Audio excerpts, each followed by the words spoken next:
ఈరోజు ఏ ఊరు వెళితే ఆ ఊరిలో అప్పుల వాళ్ళు ఎక్కువైపోయారు. ఏ ప్రాంతానికి వెళితే ఆ ప్రాంతంలో జబ్బులున్న వాళ్ళు ఎక్కువైపోయారు. దుఃఖమేస్తుంది. ఎంత బాధనంటే దేవుని పిల్లలు ఈ లోకంలో దేవుని మహిమ కొరకు ఏర్పరచబడ్డారు, కానీ అప్పులకి అవమానాలకి బానిసలుగా ఉండడానికి పిలువబడలో మనం పిలువబడింది ఎందుకు కొరకు అనంటే ఆశీర్వాదం కొరకు పిలువబడ్డాం. కానీ ఆశీర్వాదాలతో నువ్వు బ్రతుకుతున్నావా అని ఎవరినైనా అడిగితే, ఎవరిని చూసినా పాస్టర్ గారు అప్పులున్నాయి, పాస్టర్ గారు అప్పులున్నాయి పాస్టర్ గారు అని అంటున్నారు.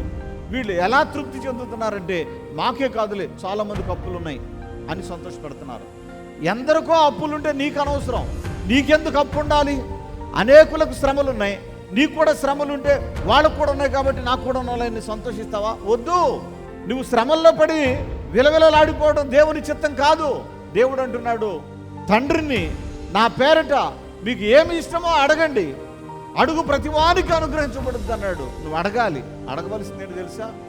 ప్రభువా, నాకు అప్పులు లేకుండా, జబ్బులు లేకుండా, పాపం అనే దానితో నాకు బంధమే లేకుండా పరిశుద్ధంగా నీలో బ్రతకాలని కోరుకుంటున్నానని ప్రార్థన చేసుకోండి.